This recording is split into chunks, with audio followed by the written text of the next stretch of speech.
Can we begin? Are you ready?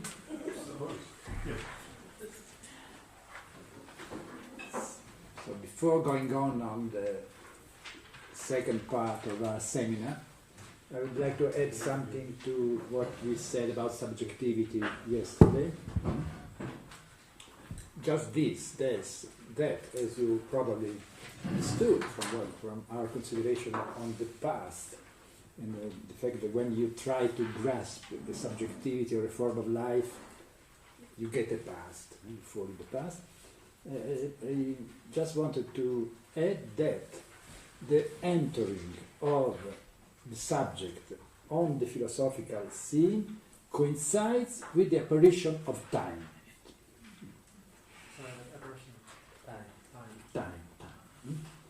Time and subjectivity are linked together since the beginning. Yeah? We do not have to wait for Heidegger's Einzeit for that. And what I wanted to do now, just to quickly analyze a problem, a term, a concept from Aristotle ontology, which is one of the most difficult one, and it's considered a problem that still makes scholars discuss. But as each time that you really try to understand what is the wager, what is at stake in Aristotle's philosophical strategy, then things become more clear. So this concerns then what we sometimes already mentioned, Aristotle ontological, what we could call Aristotle ontological apparatus. It is an apparatus meant to capture being. Like all apparatus, it works by first divide. So we have first a division, and then an articulation of what has been divided. That's the form of many apparatus we have already met. In this case, so the problem is being, and we immediately see, as you know, that in Aristotle ontology, being is since the beginning fractured, divided. Is already essence and existence.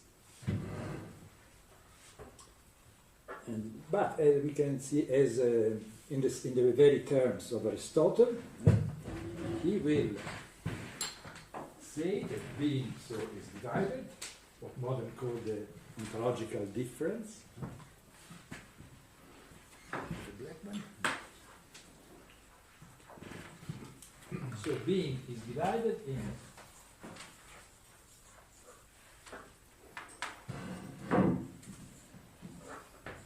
all in Aristotle terms.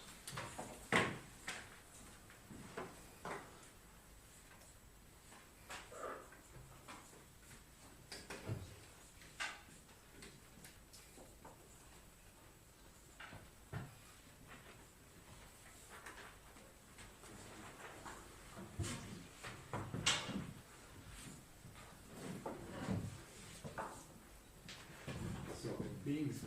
That's Aristotle's formulation. The T esti means literally what is? What is this? What is this man? What is the good? What is etc.? What is T esti? Literally, is what is? And then the tode T. Tode T means this thing, this one, this man. Tode is the demonstrative pronoun.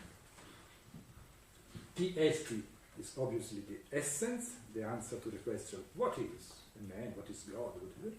And tode T, this is the existence, this thing, the singular being, the singular individual. So we have this original fracture, and it is a fracture, because we could say that in Aristotle ontology, essence and existence break fall one apart of the other. Because what we'll have is an essence which does not exist, and an existence which is inessential, because the individual is ineffable. You can only point out, you can only say this.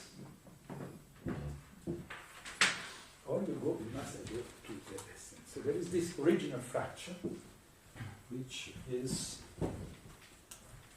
what we call the ontological difference. Now, of course, Aristotle does not stop here, otherwise it would be uninteresting. No? As I told you, first we have the division, and then the attempt to bring them together, to establish an articulation between them. So we will have a third term, which will be the real being, the real essence for the real ousia for Aristotle, and this has the form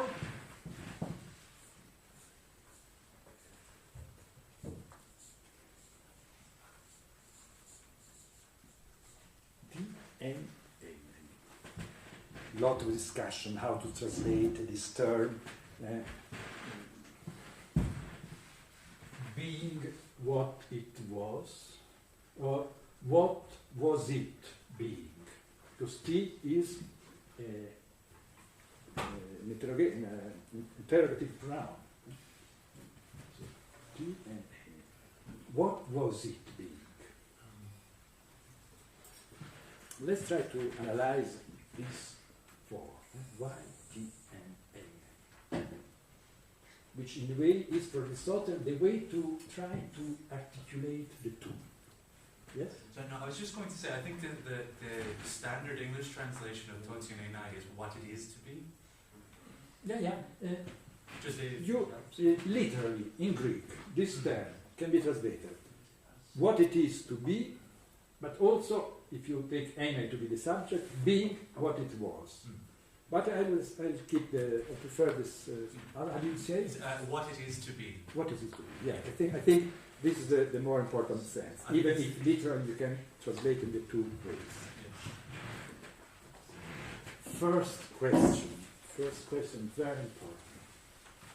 The essence is what is? N is the past. N is the past form of N. What was it? How did you say it? What is it to be? No, sorry, was. That's a false translation. What was it? Perhaps you are wrong. Was. Yeah, no, I was just saying it's the preferred English translation, the more standard. To be. What it is to be, yeah. As opposed to what was to be. No, the only correction you must absolutely do is that N, clearly, if you know a little Greek, N is just the past of N. So, what was it to be? Why do we have here the past? Why does Aristotle introduces a past in being?